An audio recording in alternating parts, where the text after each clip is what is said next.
Boom. I'm leading the show.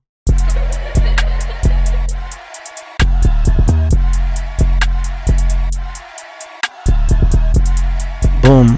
Perfect. Okay, so boom. Mm-hmm. So when we were kids, bro, we all had dreams. We all had things that we wanted to do or be. Right, the big aspirations. Before we just turn into whatever this boring piece of crap we are now. Right, reality. It hit us. The reality, right? Mm. I'll never forget, bro. I was in middle school. Mm-hmm. I kid you. This is like top most embarrassing things that has ever happened to me, period.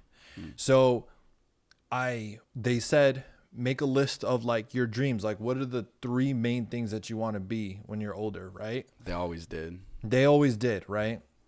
So everybody's going around, I want to be a fireman. I want to be an astronaut. I'm over here like, I want to be a rapper. But here's the problem. The teacher was reading off our dreams because it was an anonymous pool. Yeah. So we wrote it anonymously. Mm-hmm. And it said, oh, no, sorry. The other kids were reading it off. Yeah. And we had to trade it. And so I misspelled rapper. Oh. It said I want to be a raper. Oh, no. And I was like, no. That's not what I meant. I want to be a musician. I want to rap into a microphone. Mm-hmm. And that was just like the thing for me. Like until very like recently. Like I always loved hip hop. I always wanted to like, that was the thing, right? Get money, travel the world, party all night. Super yachts, the baddest women, etc. Like, cause if you're a rapper, that is probably like one of the coolest jobs ever. You know what I'm saying? Like if it's done correctly. Right. You get paid oodles of money to express yourself through music. You're like the coolest guy on the face of the planet for like maybe 2 years at a time. You know what I'm saying? Before like you fall off. Like that's the best job ever. That's a dream. And then you're set for life afterwards. Right. But then like reality hits. You know what I'm saying? Yeah. Your SoundCloud ain't popping. You're 2 not views. popping. You know what I'm saying? Exactly. You're not born with the right You genetics. listen to yourself backwards on the track and you're like, oh. That's trash. All your friends are like, Mm-hmm. don't know about this, boss. Think you might need to take that other job seriously. Big facts. I remember when I was growing up, I always wanted to be a pilot. I wanted to be like a helicopter pilot or maybe a fighter pilot. I thought that would be so cool to fly around shooting up like Top Gun. Yeah. And got my dreams crushed when I was in elementary school. Found out I didn't have perfect 20/20 vision. And that's done. The number one requirement. Yeah. Pretty much the only requirement beforehand. Yeah, besides not being a criminal. So that one was thrown out the window. And my other childhood dream was to be a millionaire. Knock on wood. It still is my aspiration. Right. But we're on the way there. We'll see what happens. But yeah. So it's weird, right? Because like when people, I feel like everybody has that ultimate vision, right? Like they got what they're doing now to get by, but there's like this other thing that they've always wanted to do. Oh yeah. But to make that leap is like one of the toughest things to do ever. Exactly. You know what I'm saying? Like it honestly, because if it doesn't work out, the repercussions are horrendous, right? I mean, you could end up like homeless in LA selling your body type shit. Like, yeah. And the world doesn't care if your dream failed and you failed. No. You know what I mean? There's no safety net for you if you go all out and chase your dream. No. And I think that a big part of like chasing dreams that is really disheartening too is that the people in your circle are like the ones who don't support you. Like the ones who are closest to you are the ones who usually don't believe your dream or your vision. Critics, because they've been raised with you. So they're just kind of like, I know you, man. Come on, dude. Like you're not that, you know? And, you know, you're like, oh, hey, I'm starting this business or like, hey, you know, support me. And like, everybody's just kind of like, I mean, I'll like it. Yeah. I'll give you that double tap like on IG. Instagram, yeah. But I'm not buying your product. Nope. But am I really supporting you though? No. It'd be the people outside of that inner circle that support you the most. Like once you reach that, you know, outer circle. Yeah. those be the ones, which is so weird, so asinine. Like it should be the other way around. It should be. It should be like your people propping you up, but it never is, which makes following your dreams even much harder and more daunting.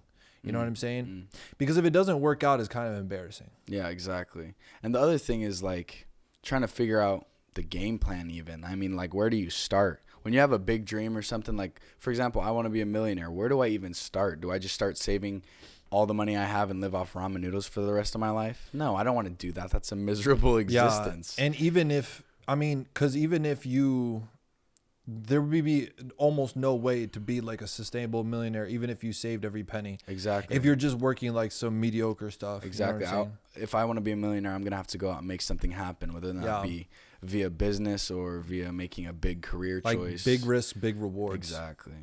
Yeah. And the thing is too about dreams is that I feel like a lot of people have this mentality where it's like, I didn't do it or I didn't achieve it.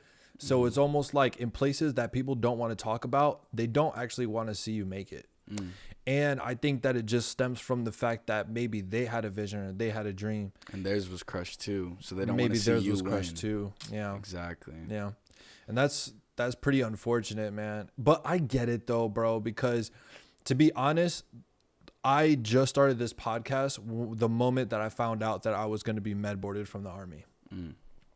Had I remained in, I don't think I would have started the podcast because I had something that was sustainable. I didn't want to get ridiculed by my peers every day at work. And I just kind of felt like there was no way I was going to have time or energy to do both things. Yeah. So it's like I get the realistic version of chasing dreams. You know what I'm saying? Yeah. Like you have that vision, but so many things have to go right, bro. Exactly. And if anything goes wrong, there's a stumbling block somewhere on the road. Everything falls to pieces. And I think a lot of young people aren't like necessarily ready for the hard work that it actually takes. Like, exactly. Like, yeah, you know, you have like some people that, you know, blow up or whatever and they got lucky. But then there's also a lot of people that worked their ass off and did a lot of things behind the scenes. And I don't think that they're really necessarily ready for that type of sacrifice. You know what I'm saying? And like, I don't know. It's just like that people don't think of a dream as what it should be. Like if you really love it that much, then don't call it a dream. That's a goal or that's the future, right? Like that's a big difference too. Setting goals versus a dream. Yeah, exactly. Like if you don't think that it's achievable and don't think that's going to happen, then it's not going to happen. You know what I mean? Like you can't possibly hope to do something if you don't believe it's going to happen. Yeah. Yeah. I think also like if you're, so let me know if you guys would want to hear like an origin story about Okay So Boom, but I will say this, it is kind of more difficult to like achieve big dreams if you don't have like a complete, how do I say it? Like if your brain is too reasonable, if your brain is just constantly geared towards like safety net and all this overthinking and stuff like that, like I think it ultimately you're going to have like a little bit of a tougher time because you're always going to be, self-doubting is a real thing. Don't get me wrong. But you're always going to be hindering yourself because you're not taking like the big risks, the big leaps. Gotta be a little bit crazy to do stuff like that. And You know that's what I'm why rich saying? people are so eccentric. Yeah, bro. You got to think how many successful people actually have like some type of element. Yeah. You know what I'm saying? Or if you hear about their backstories, some people have done unbelievable things to make the money they have. I mean, the dedication, the work, the slaving over stuff. Yeah, bro. Yeah. Like dreams come at a cost, right? Like you could live a safe life and that's good. You know what I'm saying? I'm not knocking a safe life, bro. Because at the end of the day, this whole nation is built on people, hardworking people every single day. But then there's also the ones that risk it for the biscuit. But like, hey, if you ask a lot of these people what happened on the way there, crazy stories. Crazy. I just got reminded of this, bro. So when it comes to dreams and stuff like that, there's always people that are like motivational speakers that like are the small fish underneath the shark that just like eat off of like the big dream chasers. And they're like, they just basically build their whole thing on most motivational speaking, right? My whole thing is this. I always will try to motivate somebody to do what's best for them. You know what I'm saying? But then there's like a line, right? There's a line where like, you're just now being full of shit. Like not anything is possible. Yeah. You know what I'm saying? Like there's some motivational speakers out there that are saying you could do anything.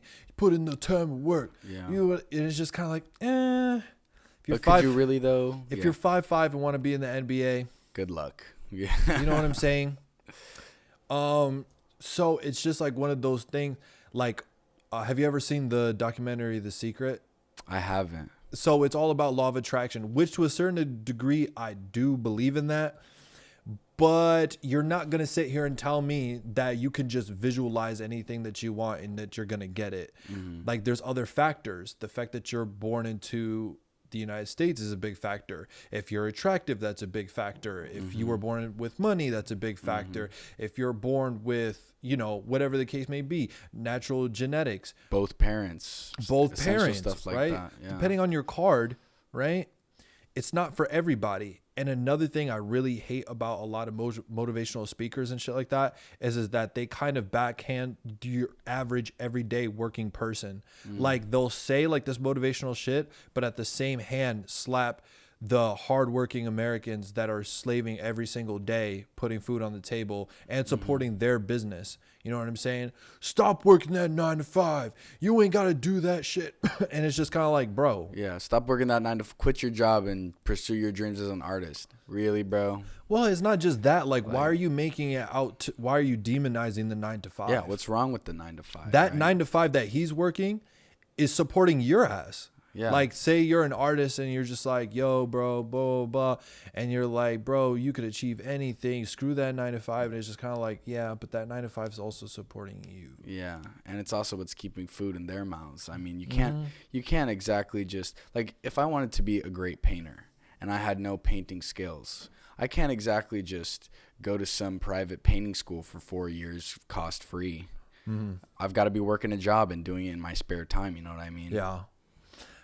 I think if I had to give any advice to anybody who has actually got a dream, I would say 1000% just like be realistic about the situation. Have a plan, but then also like, how do I say? You just got to realize like your cards and what you're naturally good at. Because I do believe that people have like things that they're just naturally good at, but they don't really like hone in on it. You know what I'm saying? I get it. Like maybe you want to be a rapper, but the truth is you're not gonna be a rapper, but you're like sick nasty at like badminton or some shit. Like, you know, or like you just memorize books, but you want to be a rapper. Like, bro, why aren't you going to like elite ass schools or something? Yeah, exactly. Like what? Give that up. Yeah. Another thing, like when it comes to chasing your dreams, like find what that thing is for you, that thing that you do best. Come up with that dream, make that dream a goal, and then everything you do from here forward is in pursuit of that goal, right? Like you wake up in the morning, what am I going to do to make this happen? I'm going to go to work, I'm going to make money, I'm going to save money, I'm going to spend that money making my dream happen. You know what I mean? And dreams aren't easy. Dreams are not easy. No, sir. Bro, before we wrap this up, I wanted to freaking give a shout out. I keep forgetting, but this guy is fucking hella funny. Mr. Rager 92, this guy, he's been like one of the day ones for OKSB, like back when it was like, I mean, it's not anything big by any means, but like he was there from day one. The groundwork. So thank you to him, and thank you for like anybody who like sits here and watches our dumbasses talk, because this is like me, and this is like a personal, this is like a new dream for me, a new founded dream. And so to have people support, it just kind of is fulfilling like my dream. So at the end of the day, like, thank you. Yeah, thank you guys a lot. I mean, all the things that you don't see, us geeking about all the likes or like reading the comments and laughing, having a good time. We really do appreciate that love and support. It feels good. Yeah. Feels feels nice to have some validation about what we're talking about and the effort that we put in. And we really do appreciate that. Yeah. And also, I mean, like, even if it's just like, oh shit, like I'm not the only weirdo. Like if you like heard something and you're like, oh dude, that's me too. Yeah. Like it feels good when like, you know, you're not the only one, no matter what it is. And that's why it's important for people to talk about certain things. Doing a survey around the country on the way population handles themselves and speaks and deals with their friends and interact with their peers.